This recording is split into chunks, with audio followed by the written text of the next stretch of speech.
Horror mystery thriller ഇഷ്ടമുള്ള ആളാണ് നിങ്ങളെങ്കിൽ നമ്മുടെ തിയേറ്ററുകളിൽ ഇപ്പോൾ ഒരു കിഡിലൻ ഹൊറർ മിസ്റ്ററി ത്രില്ലർ സിനിമ കളിക്കുന്നുണ്ട്. സിനിമയുടെ പേര് വെപ്പൺസ് എന്നാണ്. ഇതൊരു ഇംഗ്ലീഷ് മൂവിയാണ്. ഈ സിനിമയുടെ ഒരു മെയിൻ ത്രെഡ് എന്ന് പറയുന്നത് തന്നെ ഭയങ്കര ഇൻട്രസ്റ്റിംഗ് ആണ് കേട്ടോ. കാരണം ഒരു സ്കൂളിലെ ഒരു പ്രത്യേക ക്ലാസ് റൂമിൽ നിന്ന് ഏതാണ്ട് 17ഓളം കുട്ടികൾ കാണാതാവുന്നു. ആകെ 18 കുട്ടികളുടെ ക്ലാസ് റൂമാണ്. അതിൽ 17 കുട്ടികളെയാണ് കാണാതാവുന്നത്. ഈ കാണാതാവുന്നതിലുണ്ടൊരു പ്രത്യേകത. കാണാതാവുന്നത് ഒരു പ്രത്യേക ദിവസം അർദ്ധരാത്രി 2 മണി കഴിഞ്ഞ് 17 മിനിറ്റ് ആകുമ്പോഴാണ്. ആ ഒരൊറ്റ സമയത്ത് തന്നെയാണ് എല്ലാ കുട്ടികളെയും മിസ്സാവുന്നത് വേറെ എവിടെ നിന്നുമല്ല. മിസ്സാവുന്നത് ആ കുട്ടികളുടെ വീട്ടിൽ നിന്ന് തന്നെയാണ്. അപ്പോൾ എന്താണ് ഇതിൻ്റെ പിറകിലുള്ള സംഭവം, എന്താണ് ഇതിൻ്റെ കാരണം എന്നൊക്കെയുള്ളതാണ് ഈ സിനിമ ത്രൂ ഔട്ട് കാണിക്കുന്നത്. അപ്പോൾ ഈ സിനിമ ഒരു ഹൊറർ മൂഡിലുള്ള സിനിമയാണ്. ഒരു മിസ്റ്ററി മൂഡും കൂടി ഈ സിനിമയ്ക്ക് ഉണ്ട്. അതോടൊപ്പം തന്നെ ഈ പറഞ്ഞ പോലെ എന്തുകൊണ്ടാണ് ഇത് സംഭവിച്ചത്, എന്താണ് കാരണം, ഇതൊക്കെ അന്വേഷിക്കുന്നുണ്ട്. അപ്പം ഇതെല്ലാം കൂടെ മിക്സ് ചെയ്തിട്ടുള്ളൊരു കിടിലൻ പരിപാടിയാണ്.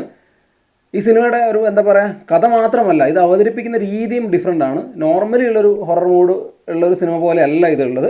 തീർത്തും ഡിഫറെൻ്റ് ആണ്. അപ്പോൾ നിങ്ങളൊരു ഹൊറർ മിസ്റ്ററി ത്രില്ലർ കാണണമെന്ന് ആഗ്രഹിക്കുന്ന അല്ലെങ്കിൽ താല്പര്യമുള്ള ആളാണെങ്കിൽ തീർച്ചയായിട്ടും തിയേറ്ററിൽ പോയി കാണുക. നല്ലൊരു എക്സ്പീരിയൻസ് ആയിരിക്കും.